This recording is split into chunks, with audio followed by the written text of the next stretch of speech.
In the autumn of 1944, as American forces began the reconquest of the Philippine Islands, they came under a new and terrifying form of attack.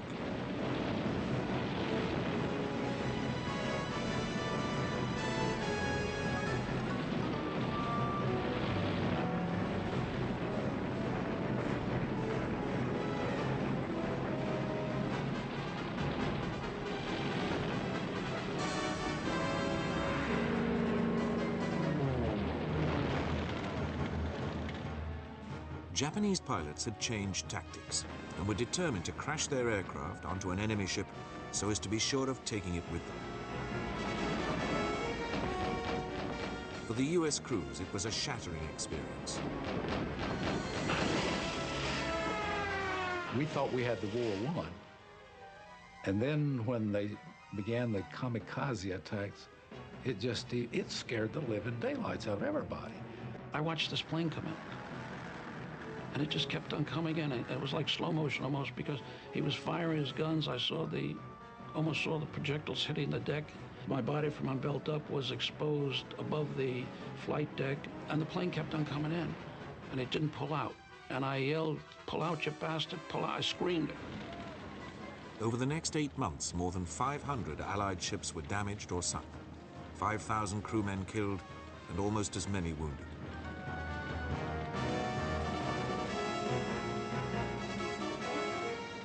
As the Americans got closer to Japan itself, the attacks grew fiercer. It was a foul taste of the carnage which might happen if the imperial home islands had to be invaded.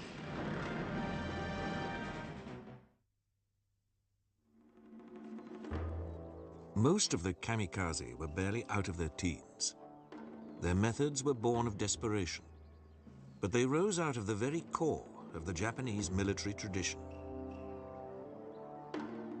During the Middle Ages, a breed of warrior was born in Japan known as the samurai. They followed the Bushido, or Way of the Warrior, code. This laid down that a samurai owed total loyalty and obedience to his lord, and must be ready to die for him, or the emperor, who was regarded as a god. Any samurai who did so would enjoy reincarnation. The cult of Bushido resurfaced after World War I, as Japan grew increasingly militaristic. This was in reaction to widespread corruption, which had accompanied attempts to introduce a democratic system. Many younger people were disillusioned, and army officers in particular demanded a return to traditional values. Japan was also undergoing a population explosion, which stretched the economy to the limit. And because the country was almost totally reliant on the import of raw materials, unemployment and poverty soared, made worse by the Great Depression, which began in 1929.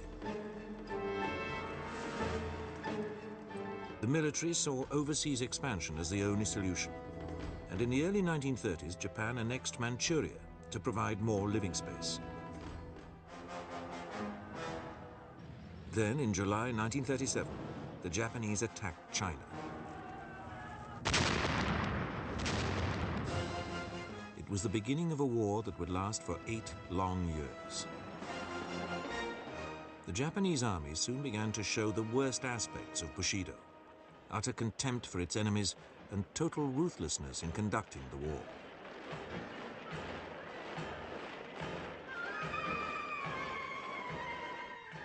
Atrocities against the Chinese, especially civilians, became commonplace and shocked much of the world. The military, however, ignored international protests, declaring that they were the servants of their emperor, Hirohito, whom they continued to regard as a god who could do no wrong. They also used this pretext to increase their influence over the government. In July 1940, General Hideki Tojo became defense minister, enabling the military to gain almost total power. He influenced the government to adopt a hardline attitude to the Western democracies who were bitterly opposed to what Japan was doing in China. In retaliation, President Roosevelt of the United States placed a limited embargo on the export of raw materials to Japan. Its government faced the choice of caving in to international demands or taking action to seize its own resources, particularly of oil and rubber, which abounded in Southeast Asia. The idea of a Japanese-controlled Greater East Asia co-prosperity sphere was born. This was intended to cover the Dutch East Indies, Malaya, Thailand, Burma, and the Philippines.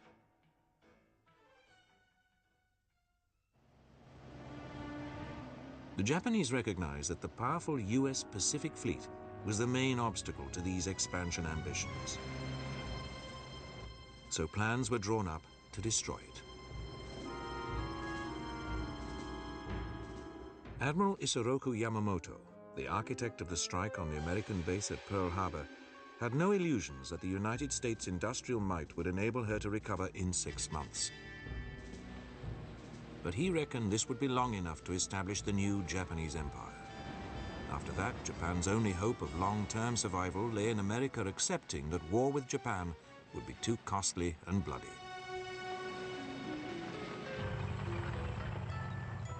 Yamamoto was right in his calculation that the Greater East Asia co-prosperity sphere could be established in 6 months. Between the initial attack on Pearl Harbor on the 7th of December 1941 and May 1942, the Japanese overran all their objectives.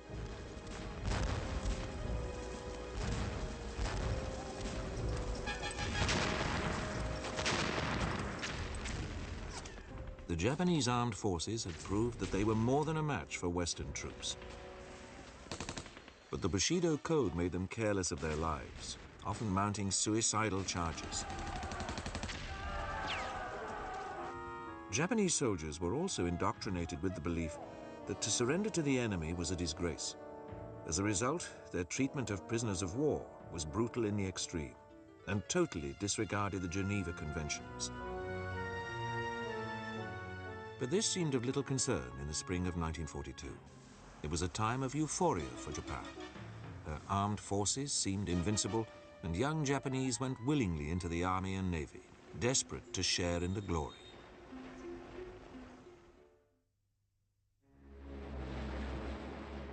The tide of war turned swiftly against the Japanese. In June 1942, they attacked the Pacific island of Midway, 1,200 miles northwest of Pearl Harbor. But the Americans had broken their codes and already knew of the plan. The carriers of the US Pacific Fleet were ready to strike.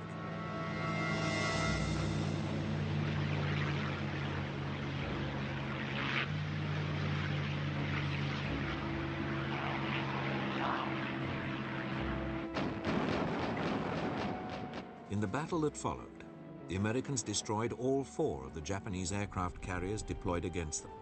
The cream of the Imperial Navy went up in smoke.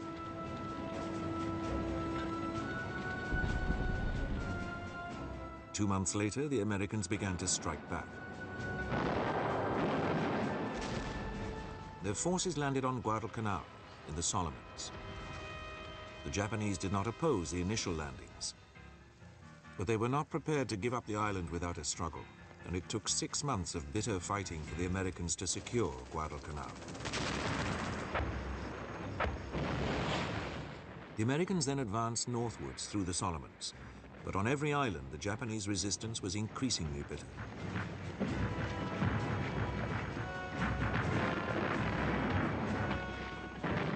It was the same in the Central Pacific, where another American advance got underway. I thought they were very cruel, they were sadistic, and they wanted to die for their emperor, and we had to go out there and help them die for the emperor. Time and again, the Japanese fought on until the bitter end, with only the badly wounded taken prisoner. Banzai suicide charges became increasingly frequent.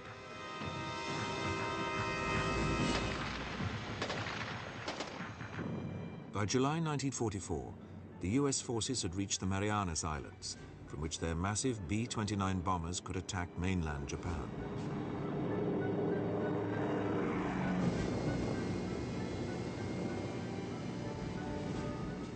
The Japanese now began to show their growing desperation in another way.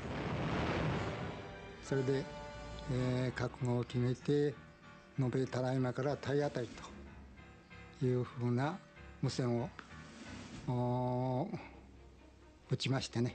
でそのままそのボーイングの編隊長、6機9機の長機に、ぶつかったわけですね。The B-29s were brought crashing to the ground. The two Japanese pilots achieved their ambition of dying in defense of their homeland. Others soon followed their example. This determination to die in battle was about to be formalized as a new and terrible Japanese weapon.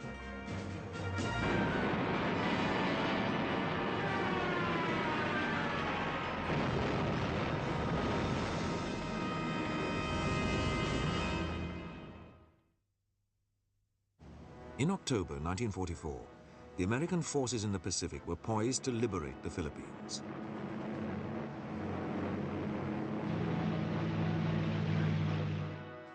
The islands represented the junction between Admiral Chester Nimitz's drive across the Central Pacific and that by General Douglas MacArthur up through the islands of the Southwest.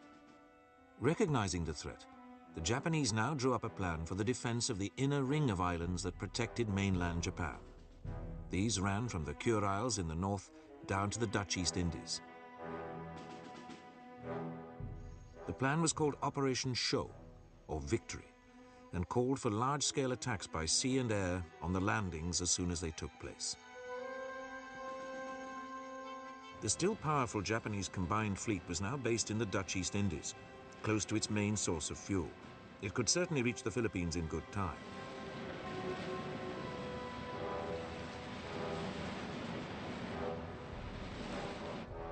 Admiral Takejino Onishi's first air fleet was ordered to mount the air component of Operation Show as soon as the Americans invaded the Philippines.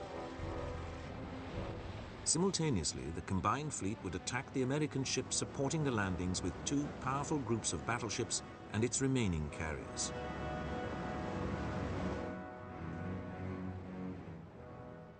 Japanese air power had suffered catastrophic losses since the beginning of 1944.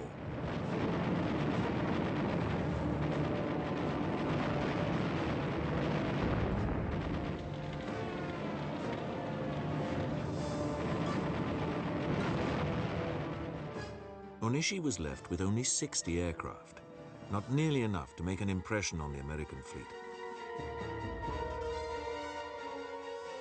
To get through the US defenses with maximum effect, he drew up a plan which would reflect the Bushido Code in its purest form. Onishi's inspiration was a fellow naval aviator, Admiral Masabumi Arima.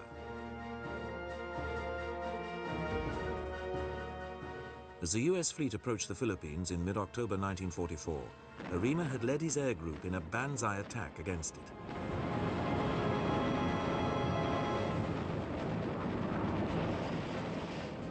He deliberately dived his plane on the carrier USS Franklin and severely damaged it.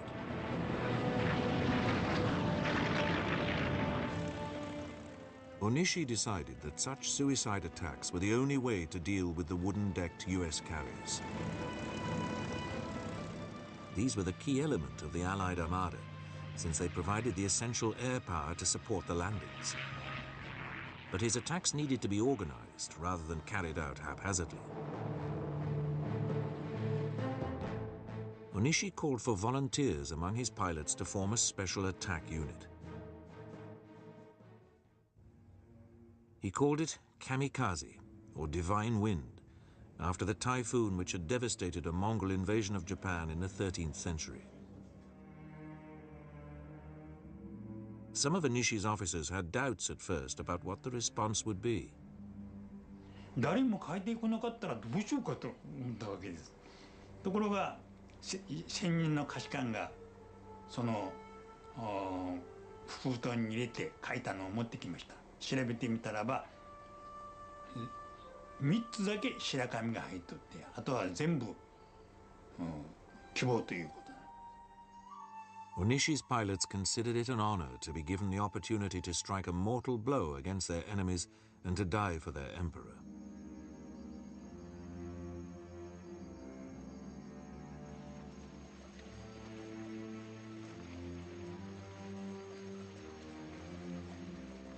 They were soon put to the test. On the 20th of October 1944, US forces landed on Leyte in the central Philippines. A beachhead was quickly secured.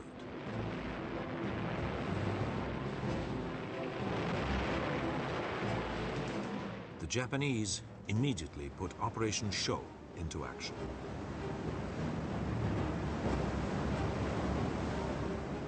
But American submarines spotted the combined fleet west of the Philippines. They engaged it with torpedoes.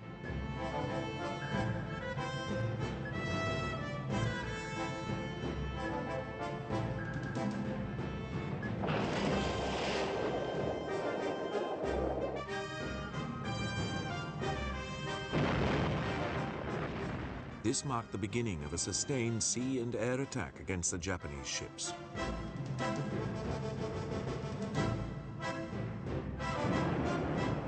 Two carriers were sunk before they could reach the US landing site.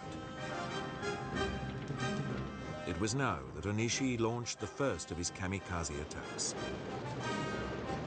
But because his planes lacked radar and visibility was poor, they failed to locate the US fleet. On the 25th of October, Onishi tried again. 5 Kamikaze Zero fighters with 4 escorts took off. They spotted the US escort carriers supporting the forces on shore, and the Kamikazes immediately dived on them.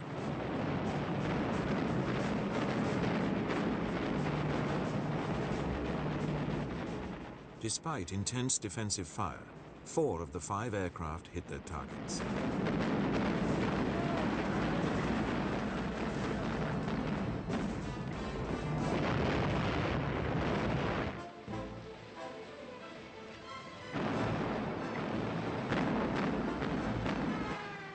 The escort carrier St. Lo was sunk, and 3 others badly damaged. An elated Onishi ordered another attack for the following day. This damaged 2 further carriers, but by this time the Japanese fleet was in full retreat.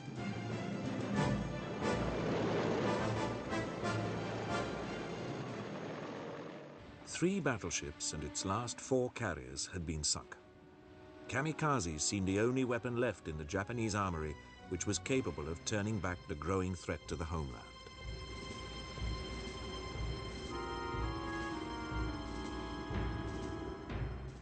The call went out for more kamikaze units to be raised. The High Command recognized that the few experienced combat pilots who remained were too valuable to be frittered away. They therefore targeted flight training schools.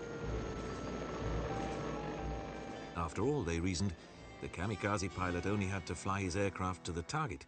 He did not need the additional air combat training. As Japan's situation became ever more desperate, the training schools intensified the indoctrination of their students in the Bushido Code to make them willing volunteers. It was very effective. All the fighter pilots, about 150 of us at the training base, were called in. A senior officer, the head of the troop, told us they were recruiting people for a special mission. Sometimes entire classes of students volunteered.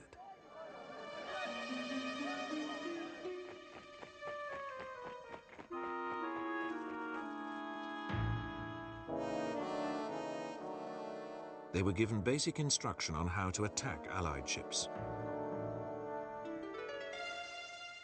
Most of the volunteers were clear about their motivation. 特に動物というものは死というものは嫌うし、死を前にしたら逃げますね。ただ、逃げてはいられないその精神的な責任とか道義とかというものがあったときに自分の命を捧げると。それと国なり民族のために命を捨てるということは、最高の名誉あることだと、考えられていたわけです。これは私だけではありません。誰でもほとんどがそうです。建前としてですね。 But as US forces fought their way across the Philippines, they found that Kamikaze was not just restricted to air attacks. Apart from banzai charges, Japanese troops would strap grenades or mines to themselves and attack tanks, knowing that they would be blown up in the process. Kamikaze was becoming widespread.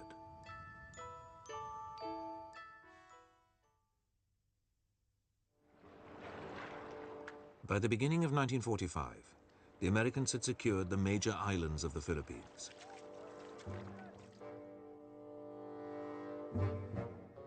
Their attention now turned to the volcanic outcrop of Iwo Jima, which the Japanese had been using to mount some of their kamikaze air attacks. They also wanted to secure the island so that the B-29 bombers attacking Japan from the Marianas could be provided with escort fighters.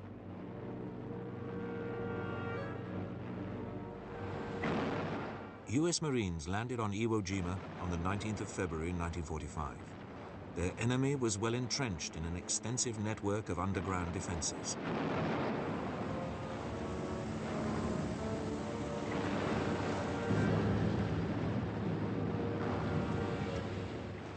The Marines were quickly involved in a grim struggle.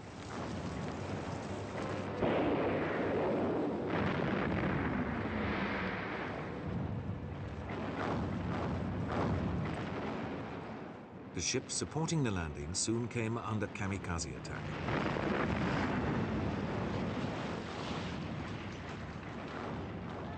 They sank the escort carrier Bismarck Sea and badly damaged the massive fleet carrier Saratoga.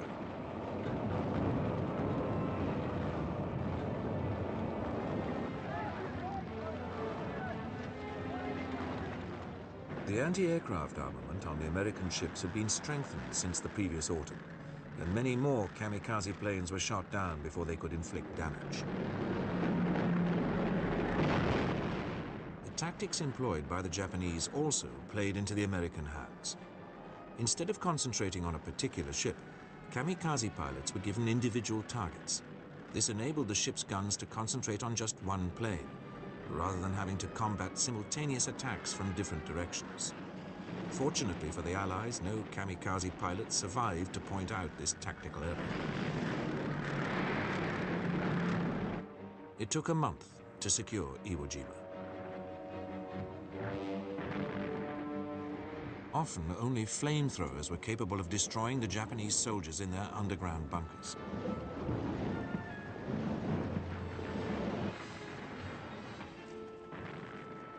The campaign to take Iwo Jima cost the Americans nearly 30,000 casualties. This included some 7,000 killed.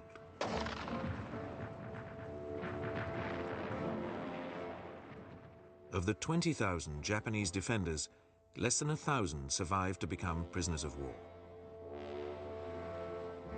But Iwo Jima paled almost into insignificance when compared to the next Allied objective, Okinawa, the last island bastion guarding the route to mainland Japan.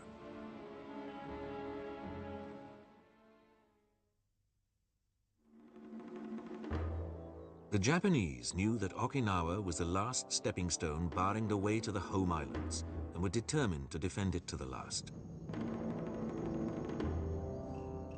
The 110,000 men of the 32nd Army did not intend to fight the Americans on the beaches, but instead forced them to pay dearly in attacks on a series of well-concealed fortifications.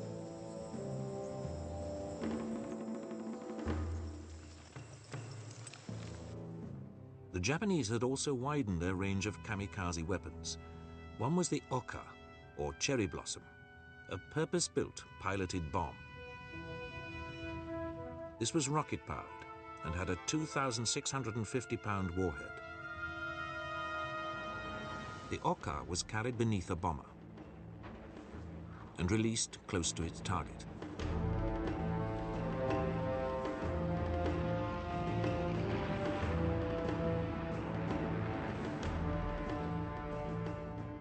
There could be no turning back for the Oka pilots.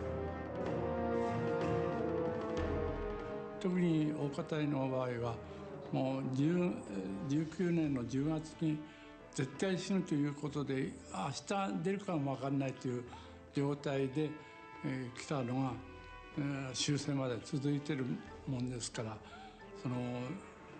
ちょうど死刑囚が死刑の宣告をされて死刑を待っているような心境ではありましたよね。The Japanese had also developed an attack boat similar to those of the Italians, which could be aimed at an enemy ship. But in their case, it was not intended that the pilot would bail out. Scores of these craft were waiting at secret bases on Okinawa.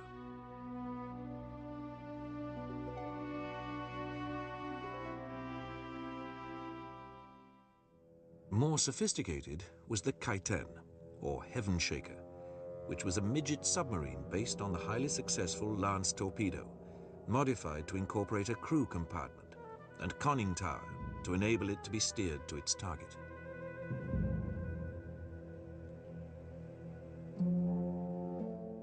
In theory, the pilot could evacuate the vessel just before it reached its target.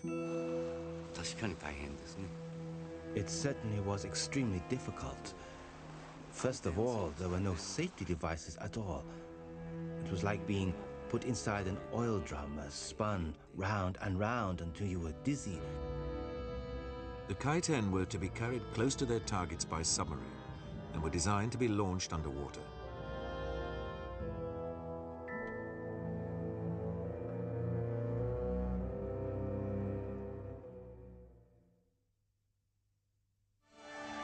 Kamikaze attacks against the Okinawa invasion fleet began in March 1945. On the 19th, Kamikazes made their first successful interception.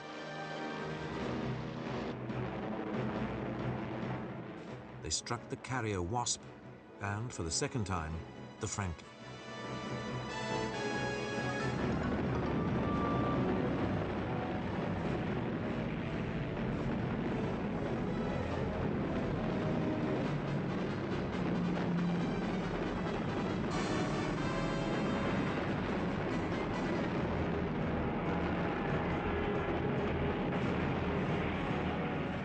Both vessels were severely damaged, and 900 crewmen killed. The first operation by the Oka piloted bombs took place 2 days later. It was a disaster. The weight of the rockets made their mother bombers slow and unmaneuverable.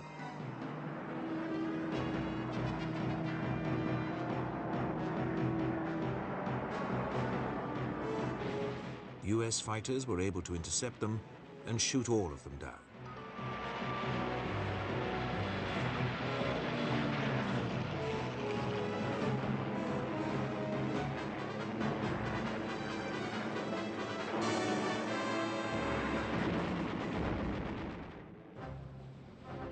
On the 1st of April, the Americans made their initial landings on the west coast of Okinawa.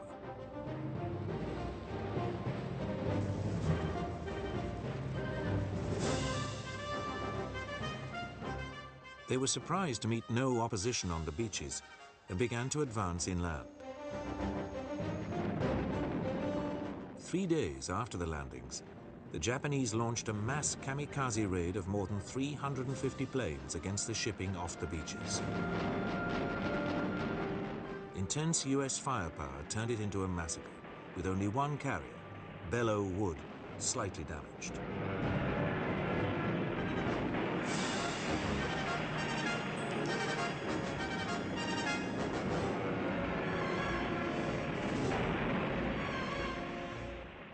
On the 4th of April, the Japanese began what was effectively the greatest kamikaze mission yet.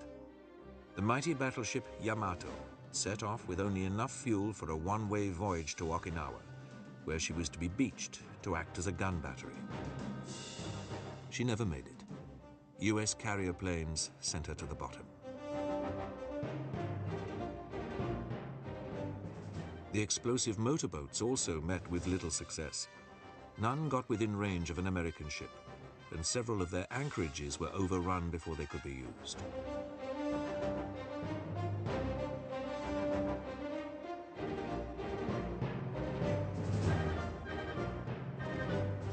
The sinking of an oil tanker, the USS Mississiniwa, was credited to the Kaitan, but more often they were intercepted while still with their mother craft.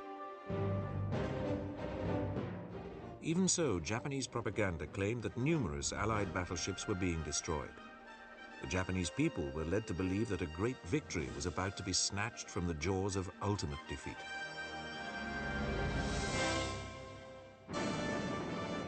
The kamikaze air attacks continued.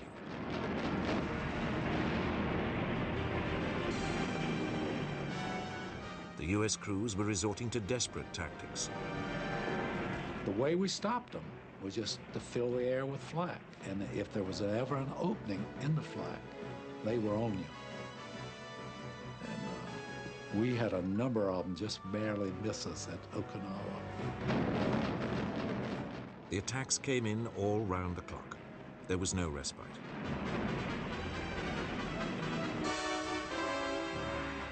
In spite of increasing losses, ever more volunteers stepped forward for the kamikaze units. ただ出る前に作戦主任の中島中佐という作戦主任の方がね、無駄死にはするなと。とにかくダメだったら帰ってこいと。機会はいくらでもあるんだと。By now, the preparations for a kamikaze attack had become a ritual.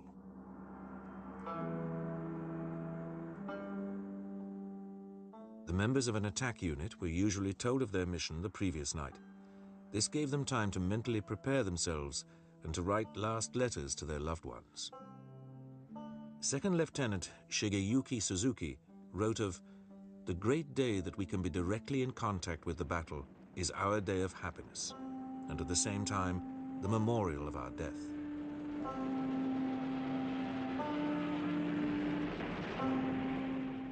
Isao Matsuo said to his parents, "Please congratulate me.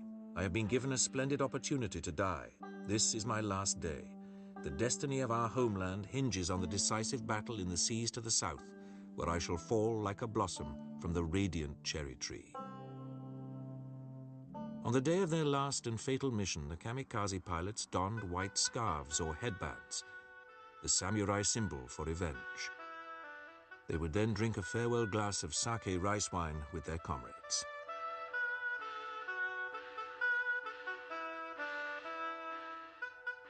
Then came the last short walk to their aircraft.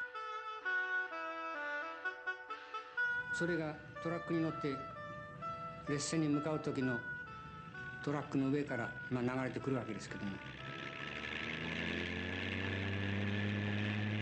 ちょっと待ってください。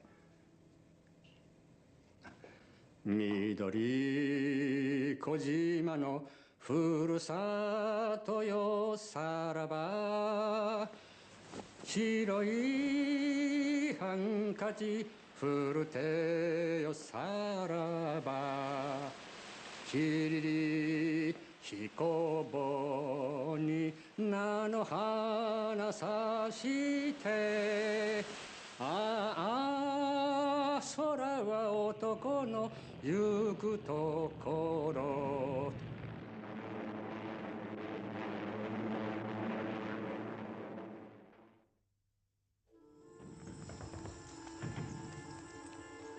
On Okinawa, the American forces fought a grim battle to break through the various fortified lines in the south.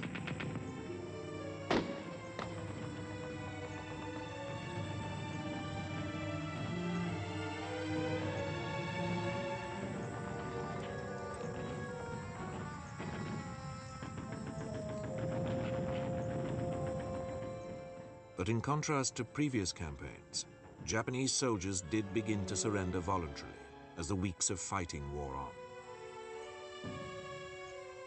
At least some of them had begun to realize that the war was lost, and the Bushido Code had no further relevance.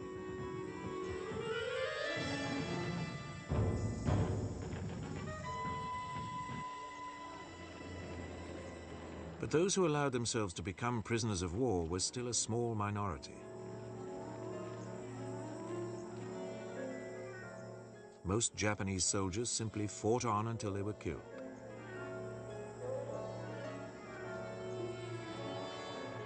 Many of the civilians on Okinawa had been so indoctrinated by their country's propaganda that they were convinced that the Americans would show them no mercy. Some chose to jump off cliffs, even clutching their children, rather than be taken alive.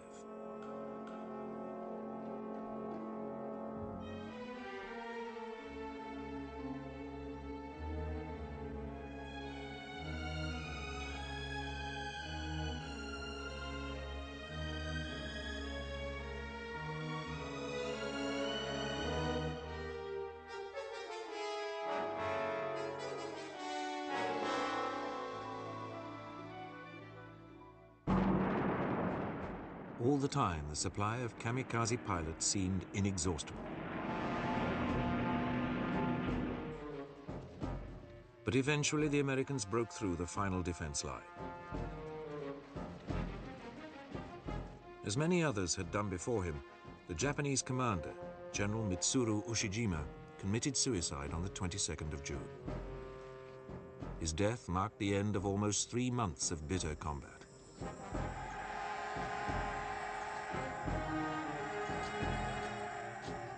During the battle for Okinawa, 2,394 kamikaze pilots and their planes were lost. They sank 28 Allied ships and damaged a further 368. The Divine Wind sacrifice had not been enough to blunt the progress of the Allies, whose next objective was the Japanese home islands themselves. Given their experience on Okinawa, it appeared an awesome prospect.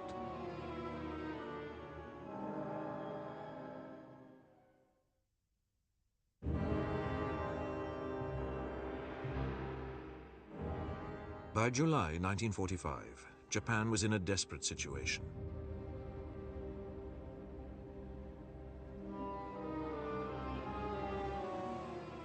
A highly successful American submarine campaign had throttled maritime communications. Few raw materials were now getting through.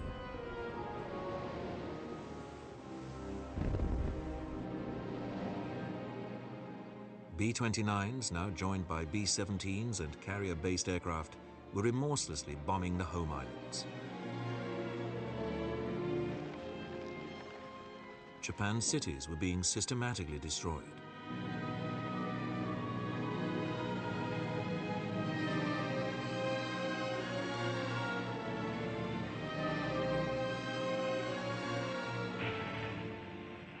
Ultimate defeat appeared imminent.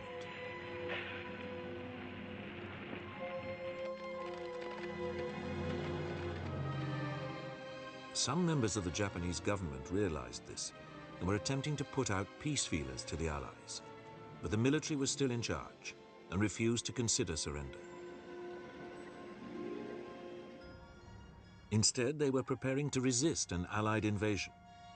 Suicide weapons would play a major role. Ever more kamikaze pilots were being trained. Thousands of explosive motorboats were being prepared. More Kai-10 human torpedoes were being built. The whole Japanese population was being mobilized and indoctrinated to resist to the last.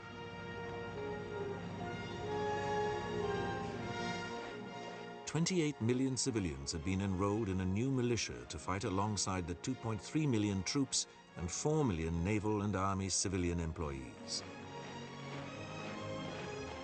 All of these preparations were being monitored by Allied intelligence.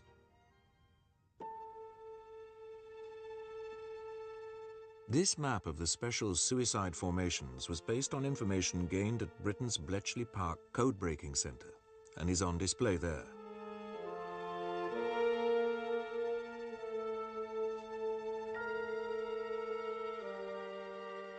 Some diehards amongst the military even suggested a mass suicide charge by the entire population, men, women, and children. It was with this in mind that the Allies began to draw up plans for the final assault.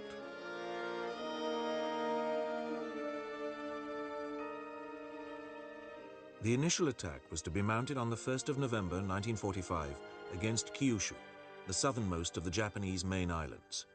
This would be followed by a second assault in Tokyo Bay in March 1946.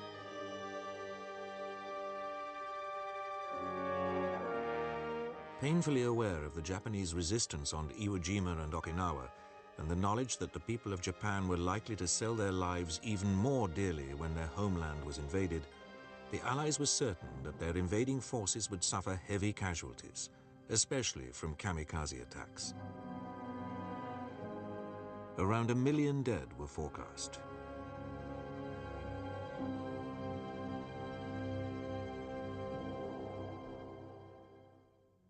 There was, however, an alternative, which could bring the war to a speedy end. Deep in the Alamogordo Desert, New Mexico, an atomic bomb was exploded on the 16th of July. Knowing this, the Allied leaders issued Japan with a demand for unconditional surrender. The alternative for Japan is prompt and utter destruction. The Japanese government rejected the demand because it insisted on unconditional surrender and made no mention of the fate of Emperor Hirohito. Faced with this, the Allies believed that they had no choice but to use the awesome destructive power of the atomic bomb.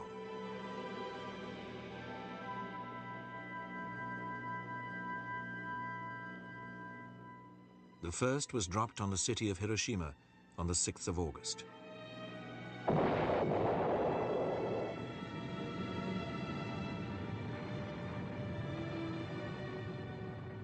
When no positive Japanese response was received, a second was dropped on Nagasaki 3 days later.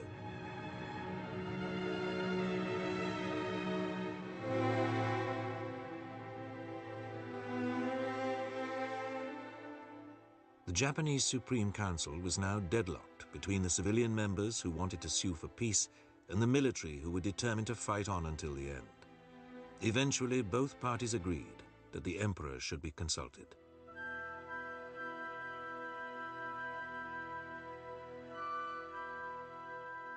Hirohito realized that his people had suffered enough. In order to prevent a military coup, he took the unprecedented step on the 14th of August of broadcasting Japan's acceptance of the Allied demands.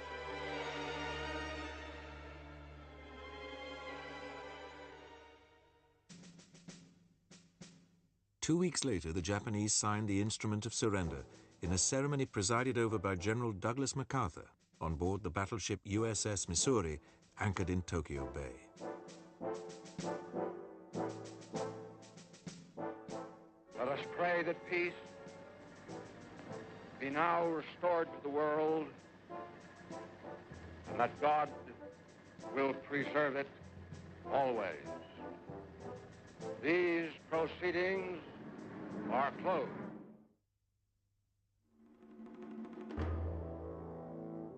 The dropping of the atomic bombs has been a matter of intense debate since 1945. A major reason for the action was the fear of unacceptable Allied casualties if Japan had to be invaded, and the knowledge that kamikazes would be a major cause of these. The thousands of idealistic young Japanese men who volunteered to follow the ultimate demand of the Bushido Code were undoubtedly gladiators of great courage. But they were also victims of a self-destructive ideology.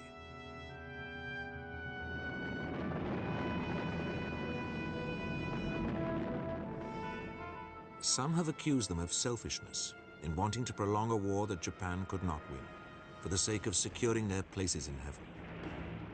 Their fanaticism had blinded them to the ultimate consequences of their actions.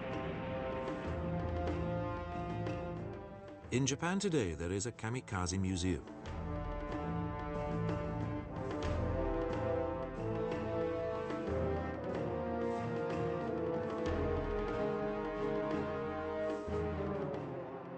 Today's young Japanese visit it to try to understand what drove their forebears to do what they did.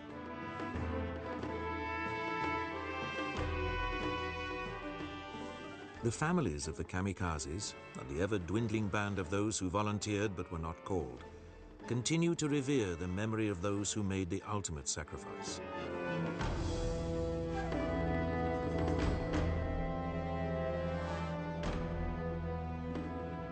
Many others view this episode in Japan's history as an aberration, one that is best forgotten.